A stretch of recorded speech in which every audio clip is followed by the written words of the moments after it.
Some people don't die, they just stop being findable. These are 10 of the most famous people who vanished without a confirmed explanation and never came back. Every single one of them disappeared after 1950. Every single one of them was, at the moment they went missing, genuinely world famous. The theories are still running. The cases are still open. Let's get into it. Number 10. Scott Smith. Scott Smith was the founding bassist of Loverboy, one of the biggest rock bands in the world during the early 1980s. Working for The Weeknd is still on the radio every Friday afternoon in every English-speaking country on the planet. It is one of those songs that has simply become part of the furniture of modern life, and Smith was there from the very beginning. He helped build the band from their formation in 1979, recorded every album, and played every major tour through 2 decades. He was still with them on November 30th, 2000, the night they played a benefit concert in Vancouver for the Juvenile Diabetes Foundation. After the show, Smith and a small group of friends set sail on a 37-foot yacht heading down the Pacific coast toward Mexico. As the boat approached the waters near San Francisco, the weather turned violent without adequate warning. Seas that witnesses estimated at 20 feet began striking the deck repeatedly. One of those waves swept Scott Smith over the side and into the ocean. The Coast Guard had helicopters in the air within 20 minutes and dispatched 2 search boats that worked a combined area of 133 square miles through the night. They found nothing. His family subsequently funded a private search by a San Francisco maritime company. That also found nothing. Scott Smith's body has never been recovered. He was 45 years old, out on the water with people he trusted. On the same night, he had played a charity show. The sea gave no explanation and offered nothing back. Number 9. Jim Sullivan. Jim Sullivan is the definition of what happens when the world catches up to you too late to matter. He was a folk rock singer based in Los Angeles through the late 1960s and early 1970s, backed on his first record by the legendary session musicians known as the Wrecking Crew, the same hired guns who played on records for the Beach Boys, Frank Sinatra, and dozens of other major acts. He had a small role in Easy Rider. He had connections that by all rights should have translated into a career. He released an album in 1969 called UFO, which featured original songs including lyrics about driving into the desert and being taken by something unknown. In March of 1975, Sullivan packed up his car, said goodbye to the people he knew in Los Angeles, and drove east toward Nashville, where he believed a fresh start would finally give his stalled career the opening it needed. His car was found abandoned in the New Mexico desert outside Santa Rosa, miles from any obvious destination. His wallet was inside the car, his clothes were in the room of a nearby motel. His guitar was still in the car, untouched. That final detail is the one everyone who knew Sullivan came back to when they talked about what happened. He would not have left his guitar. He would not have walked away from it voluntarily. No trace of Jim Sullivan has ever been found. His records were reissued decades later to genuine critical acclaim. He was not there to see it. And given that his disappearance involved a desert highway, an abandoned car, and a debut album literally titled UFO with lyrics that seem to have described his own fate in advance, the more extraordinary theories have always found an audience. Before we continue, make sure to like and subscribe if you love this content. Number 8. Steve Fossett. Steve Fossett was one of the most accomplished adventurers in modern history, holding more world records in more disciplines than almost any person alive. He was the first to fly solo nonstop around the world in a balloon. He set records in powered aviation, gliding, and ocean sailing across decades of genuine, methodical achievement that were not publicity stunts, but serious expeditions requiring serious preparation. In short, he was not the kind of person who made careless decisions around risk. He was 63 years old on September 3, 2007, when he took off alone in a single-engine Bellanca Super Decathlon from a private airstrip in Nevada for what was described as a brief pleasure flight over the Sierra Nevada mountains. He never landed. The search that followed was among the largest aerial searches in American history, involving more than 80 civilian aircraft, multiple military assets, hundreds of ground searchers, and satellite imaging across over 17,000 square miles of extremely difficult terrain. It found nothing for more than a year. In October 2008, A hiker in the Sierra Nevada discovered personal documents belonging to Fawcett near the Minaret Summit area. Wreckage from the aircraft was found in the surrounding terrain shortly after. Human remains consistent with Fawcett were confirmed at the site. The official conclusion is that the aircraft experienced difficulties and went down in terrain so extreme and so densely forested that the initial search, despite its enormous scale, simply missed it. Steve Fawcett had survived circumnavigating the globe alone in a balloon. He went down on a day trip over Nevada. Number 7. Sean Flynn. Sean Flynn was the son of Errol Flynn, one of the biggest movie stars Hollywood ever produced, and he spent the better part of his adult life deliberately walking away from every advantage that name could have provided. He tried acting in his early 20s, appeared in several films between 1960 and 1966, grew visibly impatient with the manufactured nature of the work, and walked away entirely to become a photojournalist. The transition was not a hobby or a phase. Flynn embedded with military units in conflict zones across Southeast Asia, cultivated a reputation for going further into active danger than most of his colleagues were willing to follow, and produced combat photography that senior editors at Time magazine described as some of the most striking work coming out of the region. He was building something entirely his own, entirely separate from his father's shadow. On April 6, 1970, Flynn and fellow photographer Dana Stone rode motorcycles down a road in Cambodia toward a checkpoint controlled by Viet Cong forces. Multiple witnesses saw them approach the checkpoint together. Neither Sean Flynn nor Dana Stone was ever seen again after that point. The two most credible explanations that investigators have settled on over the decades are execution by communist forces shortly after their capture, or death during a longer period of captivity as the Cambodian conflict escalated through the early 1970s. No remains, no documentation, no survivor accounts, and no confirmed physical evidence have ever surfaced for either man. Sean Flynn was formally declared dead in 1984. His father Errol had died in 1959, more than a decade before Sean disappeared. But the family he left behind never received any explanation. Some questions outlive every person who could have answered them. Number 6. Michael Rockefeller. Michael Rockefeller had a name that opened every door in the world, and he used it to walk into one of the most remote places on earth. He was 23 years old, a Harvard graduate, and the son of Nelson Rockefeller, then governor of New York and later vice president of the United States. Michael had developed a genuine and serious interest in the indigenous cultures of New Guinea and had already spent 6 months there on an earlier expedition. In November of 1961, he was back among the Asmat people, working independently and collecting cultural artifacts. On November 18th, his catamaran capsized roughly 3 miles from shore. His companion swam for help and survived. Michael tied empty gasoline cans together as improvised flotation and attempted to swim to shore. He was never seen again.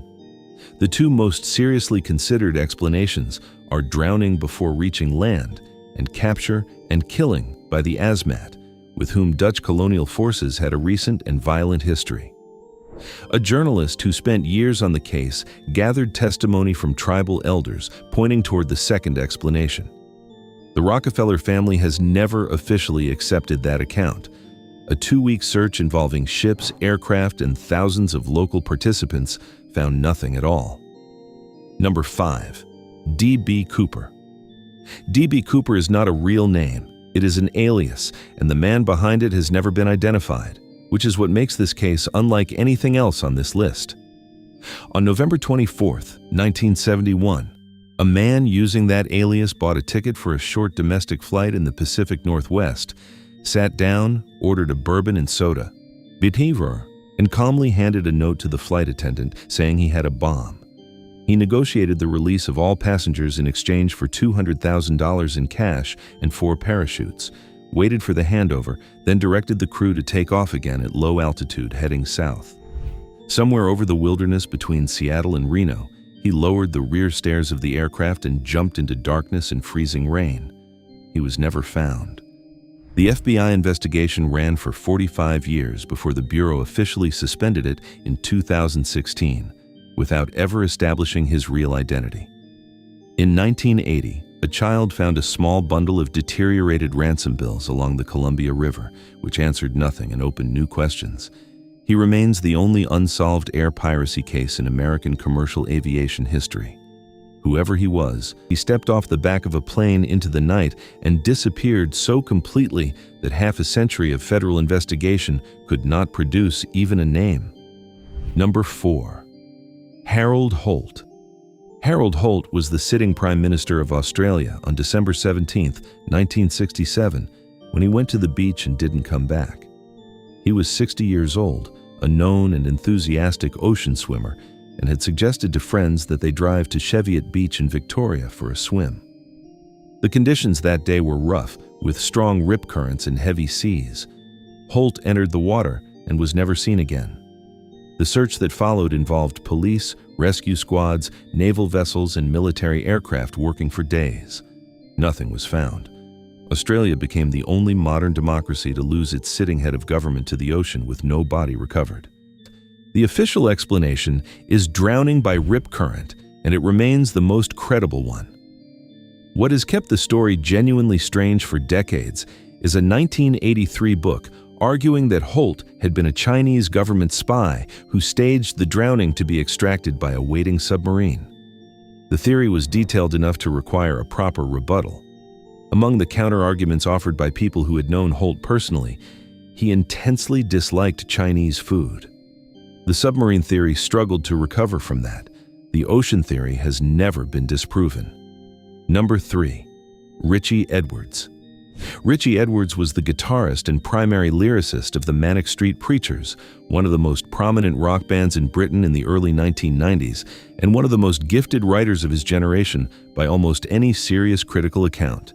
He wrote about depression, political disillusionment, and self-destruction with a precision that made critics describe his work as documentation rather than composition.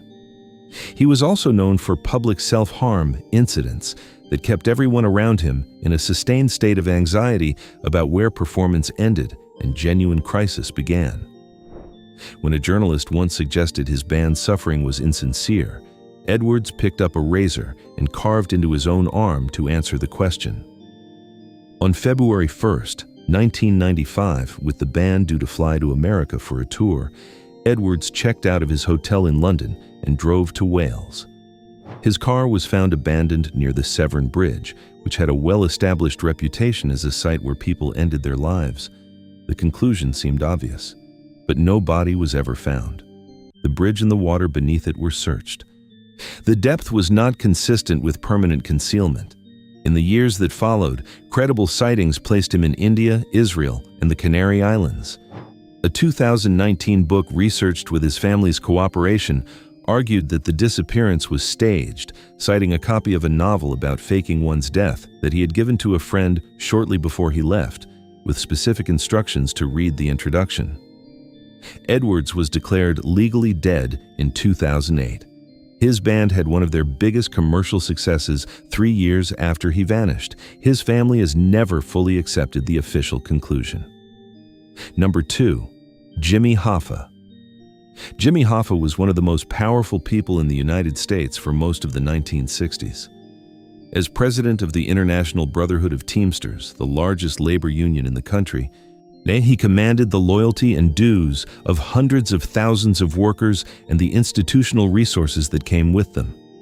He was revered by his membership, feared by the corporations they bargained against, and viewed with sustained suspicion by federal investigators who spent years building cases against him. His connections to organized crime were not rumors or innuendo. They were confirmed in a federal courtroom. A 1965 conviction for financial crimes and for attempting to bribe a juror's son forced him out of his official position as Teamsters president, but Hoffa never accepted that outcome as permanent. By the mid-70s, he was actively and publicly working to reclaim control of the union he had built from the ground up, which put him directly in conflict with the organized crime figures who had moved deeply into the pension fund structure during his absence, and with the current Teamsters leadership that had accommodated them. Both groups had strong reasons to consider his comeback a serious problem. On July 30th, 1975, Hoffa drove to a suburban Detroit restaurant to meet two men with confirmed and documented organized crime connections. He called his wife from the parking lot to say they hadn't shown up yet. That phone call is the last confirmed contact anyone ever had with Jimmy Hoffa. His car was found unlocked in the lot. He was 61 years old. The theory about a famous New Jersey sports stadium was investigated thoroughly and produced nothing before the stadium itself was demolished. The theory with the most evidentiary weight, presented to a federal grand jury, holds that Hoffa was killed by professional arrangement because his planned public revelations about organized crime's full infiltration of the Teamsters pension fund made him an unacceptable and credible threat to people with every resource necessary to act on that assessment. The FBI has excavated properties across Michigan at regular intervals for 4 decades. He was declared legally dead in 1982. The investigation has never been formally closed. Number 1. Amelia Earhart. Amelia Earhart is the name that ends this list and has opened every conversation about famous disappearances for nearly 90 years. In 1937, she was the most famous female pilot alive and one of the most recognizable people on the planet. She had been the first woman to fly solo across the Atlantic Ocean in 1932, earning the Distinguished Flying Cross from the American government and the Legion of Honor from France. In July of 1937, she and navigator Fred Noonan were on the final stretch of a round-the-world flight when contact broke down over the Pacific. The plane was heading for Howland Island, a narrow strip of uninhabited land in the Central Pacific. They never reached it. The search that followed covered 250,000 square miles and produced nothing. No aircraft, no occupants, no confirmed wreckage. The official conclusion is fuel exhaustion and a crash into the ocean. A competing theory backed by serious researchers and multiple funded expeditions argues that Earhart landed on a remote island and survived for a period before dying there. With bone fragments and artifacts recovered at that site, still generating scientific debate today. A third theory holds that she was captured by Japanese military forces and survived the war under a different name. None of these has ever been confirmed. None has been permanently dismissed.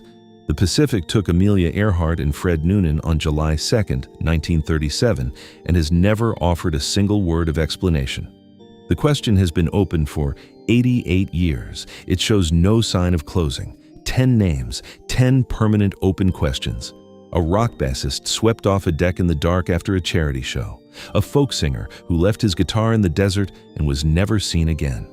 The most decorated adventurer of his generation, lost on a day trip over Nevada. A war photographer who rode toward a checkpoint and kept going past the point of return. A Rockefeller heir who swam for a shore he never reached. A hijacker who stepped off the back of a plane into the night and became a folk legend without a face. A sitting prime minister who swam into a rip current on a Sunday afternoon. A rock lyricist who drove toward a bridge one February morning and was declared legally dead 13 years later without a body ever being found. The most powerful labor leader of his era, last heard from in a restaurant parking lot at lunchtime. And Amelia Earhart, who flew toward a small island in the Pacific and missed it by whatever distance separates history from mystery. Different decades, different countries, different definitions of what it meant to be famous. One ending, or rather, the permanent absence of one. The records stay open. The answers have not arrived. They probably never will. Also, make sure to like and subscribe if you love this content. See you in the next video.